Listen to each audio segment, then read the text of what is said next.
Okay, perfect, guys. We are live on both sides. Hello, YouTube. Hello, Instagram. Thank you guys so much for being with me today. This is Tahiri Divine. You can find me on all my social sites as Tahiri Divine, where where we talk about practical spirituality for the up leveling of your life.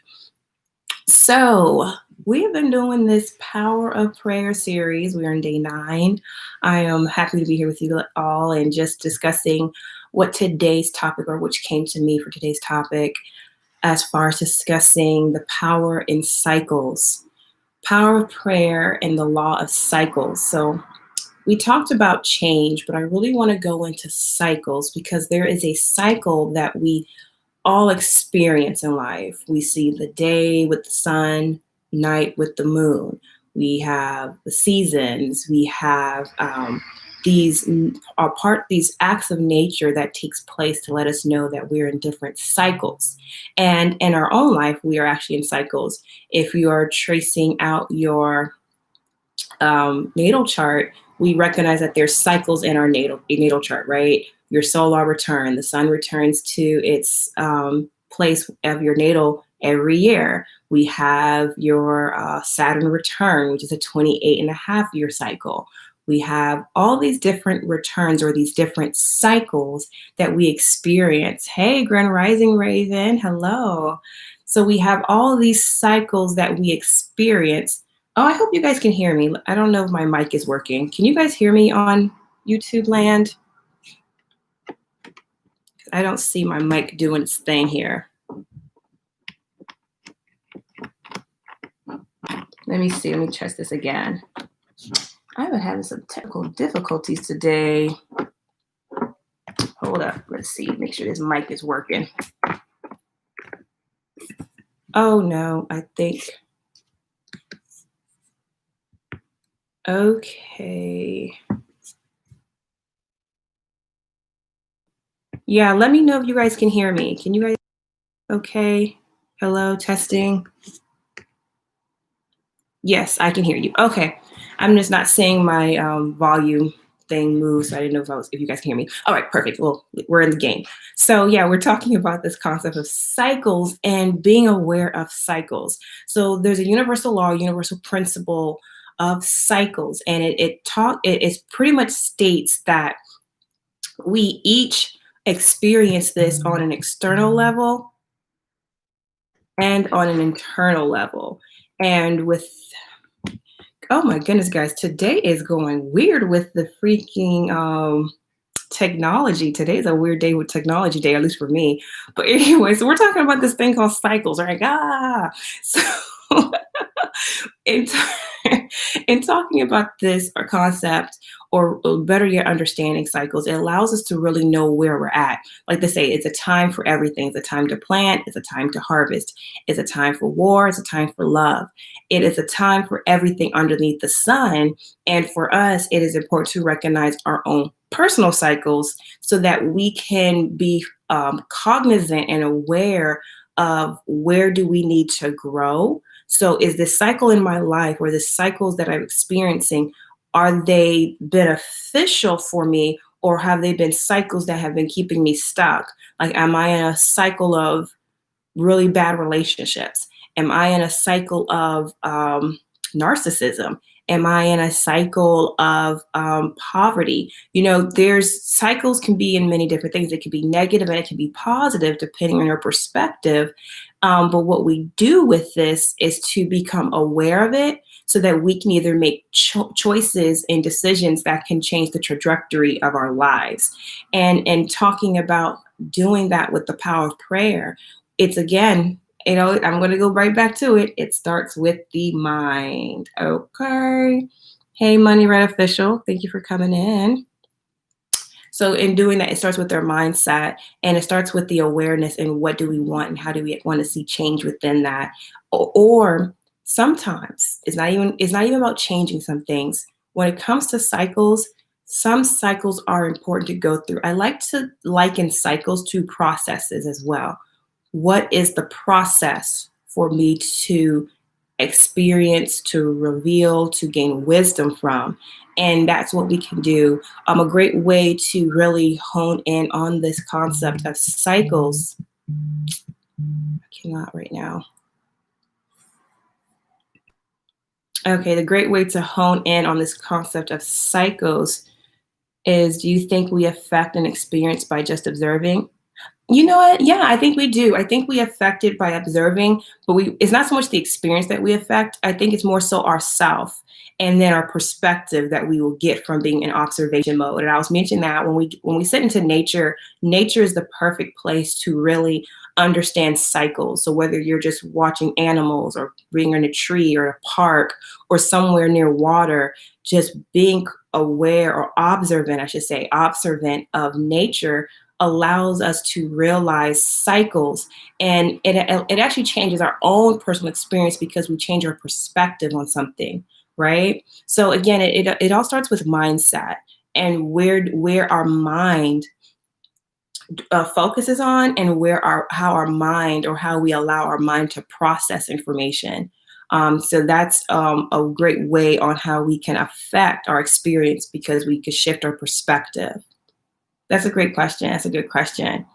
But goodness, that is. I want to talk about this one more topic that has to do with cycles, and as it pertains to our outward experience, right, our external world. Let's see, you guys are bringing in. They say it's a cycle of life, but I feel as though we're living in a triangle of trade. Oh, that's interesting. That is interesting. Yeah, I can see that concept as well. Especially when we talk about the matrices of this existence, real and unreal. Yeah, I can see exactly where you're going with that one. Yeah. I was going through this concept of cycles as far as in our external world, right? So in our external world, there is constant cycles that take place there too. For instance, the cycle of what we call election years, right? These come every 4 years. The cycles of a census, that comes every 10 years or 20 years. We have these external cycles that that helps us to be aware of the time that we are in. And doing that, it also gives us a way to plan ahead. Like, for instance, like the census, right? They claim the census is a way to use or tally or become have some type of number system to be able to project what schools they need to make, or hospitals, or living communities. These different externalities that comes with tallying people, and with that concept in mind, we can adopt something similar in our own life as far as taking audit. That's really what a census is taking audit, but taking audit in our life, because that gives us opportunity to not so much project, but to create new goals, or to be aware of our current pattern and seeing, is my current pattern getting me to my goal, by looking at my own cycles or the external cycles that are happening around me, right? So that's one. Another kind of example of cycles is that these challenges that we see happening on the internet, right? These challenges kind of come in cycles, and typically people like to jump on it or jump on the wave. And I'm not against jumping on a wave and riding it out, because that's a part of life too. Sometimes you got to ride out the wave. But when it comes to these externalities that pop up that are in cycles, it's always to be aware to ensure that this is an authentic cycle and not something that it was created. And then just because something's created doesn't mean it's necessarily bad, but being aware that there are sometimes inserts that take place that can derail you from your path if you're not cognizant or aware of your own path and where you're going, and then aware of your own patterns. The cycle of life is scary because it messes with my life geometry. No, I don't think the cycle of life is scary. Well, I'll say this, that's a perspective. It definitely is a perspective. Seeing it from that way is a perspective. And yes, it can affect your life geometry if you see it as a way of being scary, or if you see it as a way, you can look at it this way. You can look at look at the cycles of life, because we all know we're born, we live, and we die. That is a cycle, and it's not something to be afraid of. it's something to recognize that's the pattern of this existence that we experience. You're a child, you become older, you become an elder, and then you move on to your next life. So it's about just being cognizant and aware of why these cycles take place, and how can we maneuver within a cycle. That's more so where I'm trying to come in. How can we maneuver by shifting our perspective? Because there are some cycles that are just necessary. It's a process. And a lot of times we want to pray ourselves out of the process. And that's not necessarily beneficial to not want to experience a process. For example, when I do natal chart readings, right, I typically come across, everybody has some type of aspect in their chart, but typically when I see squares in a chart, that is a noter for me to say, okay, this is an area in your life where you're trying to skip steps. So anytime you see squares in a natal chart, or some type of squaring, or some type of planet or anything squaring your specific chart, it is showing you where you don't want to skip steps, or where you may have been skipping steps, and you need to allow yourself to go through a process. Can the subconscious heal the conscious mind? And it's a radical cycle of thinking. Yeah, definitely. Because remember, everything dwells in the subconscious mind. I Again, okay, since we're going to use astrology, when I'm reading somebody's astrology chart, the first thing I go to is their moon sign, because the moon represents your subconscious. The sun is your consciousness, or how you express what's already in the subconscious, whether you're aware of it or not. And so, yes, the subconscious mind definitely has a direct effect on the conscious mind. The conscious mind itself can be in tandem with the subconscious mind, but it's never about ruling each other. It's about what's the cycle, the yin, the yang. It's understanding with every dark, every light, and there's parts of each in every one of them. My Aries squares my Cancer and Venus. Ooh, what is your Aries placement? That'd be interesting to see, because your Venus is in Cancer. So what exactly is your Aries? Oh, I'm sorry, you just said earlier Aries and Mars. Okay, my Aries Mars squares my Cancer. So with that being said, there is definitely, you're skipping a step, because Aries is about go, action, fast. Oh, your Aries in the first house? Ooh, that's good. Okay. Yeah. So then that means your Cancer. So is your Cancer in your fourth house then?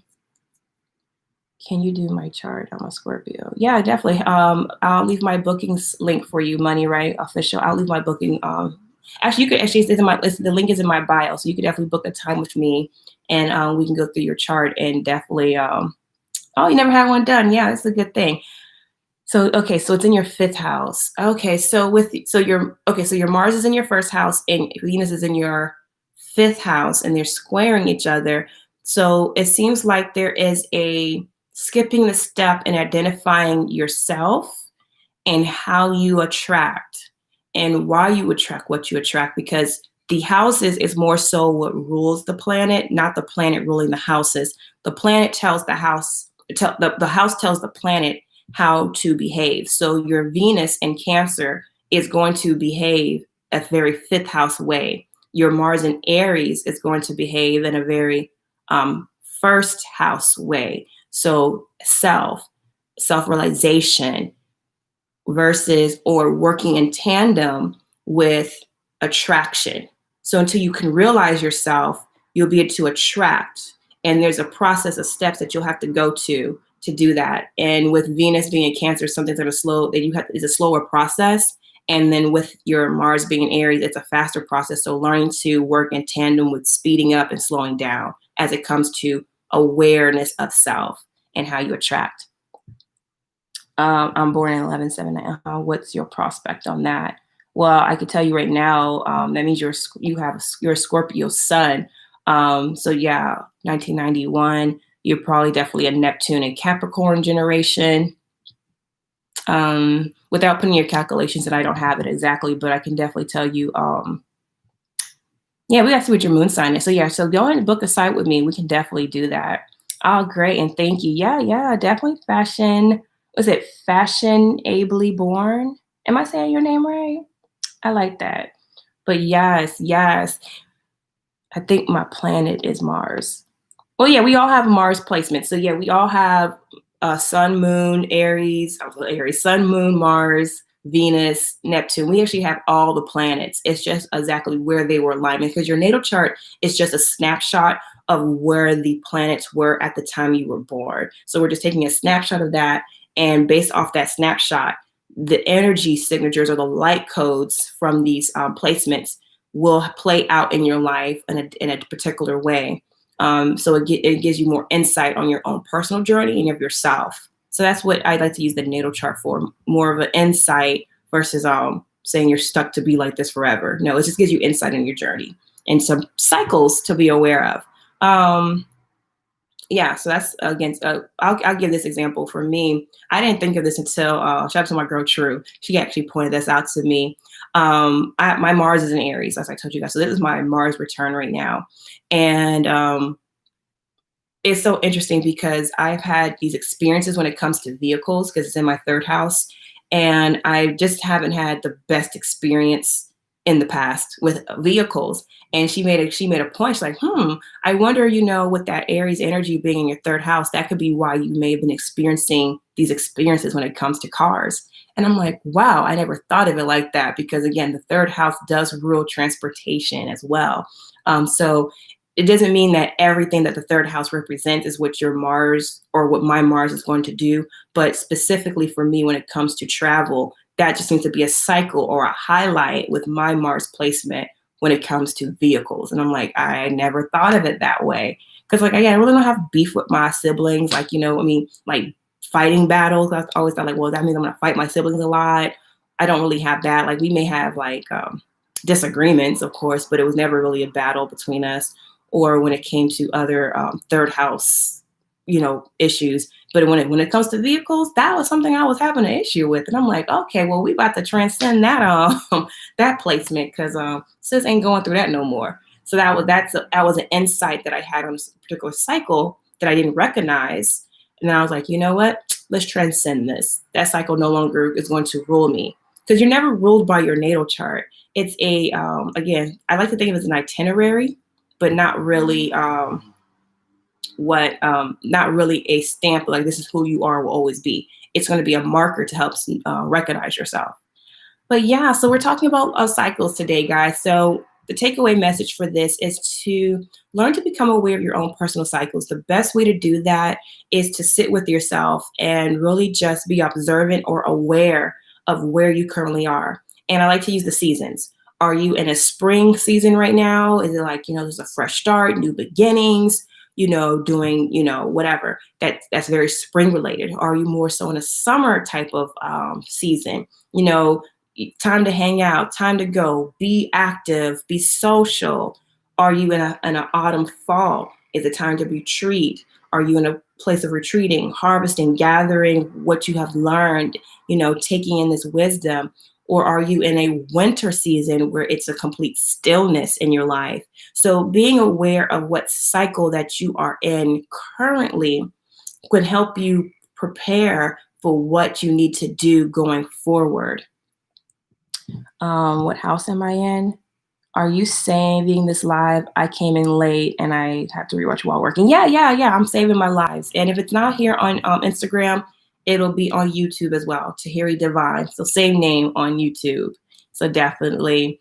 But alrighty, do you guys have any questions or comments about cycles? Let's see how long we've been on here, because Instagram be tripping. Oh my gosh. I can't. Okay, guys, I keep getting a bunch of phone calls right now from a lot of people. I don't know why everybody's blowing up my phone, but I'm going to hit a link off unless you guys have any questions or comments you guys like to add when it comes to cycles.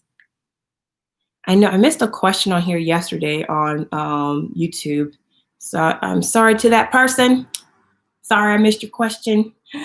How do we break the cycle of psychology, frustration, and slavery? Oh, wow, that's a good one. This is, for me, when it comes to the slavery conversation or the cycles, the psychology of it, as far as being in bondage, I think it's important to connect ourselves to another narrative, especially particularly as Black people. Sometimes we start there or only go there with our history. We do slavery, Reconstruction, Jim Crow, civil rights today. And I think that's a very limited perspective of our vast history. So to me, the best way to break that cycle is to go beyond that, because our history is so much more than just that period of enslavement. When we look at the history of humanity, if we go with the concept, well, Black people were the first people on the earth, then slavery was such a small, not even a dent, not even a pinky size timeline in our history. So it's best to go further back than that, and then resonate on those other processes and histories of ourselves, and recognize, everybody has a rise and everybody has a fall. That's just part of the ebb and flow of life. I asked that question. Okay, guys, I have to go. All right, guys, I'm going to have to go. I keep getting a phone call. I will talk to you guys all later. Thank you guys so much for tuning in. We can find me on my social sites, Ask Tahiri Divine, and I will see you guys tomorrow. Bye.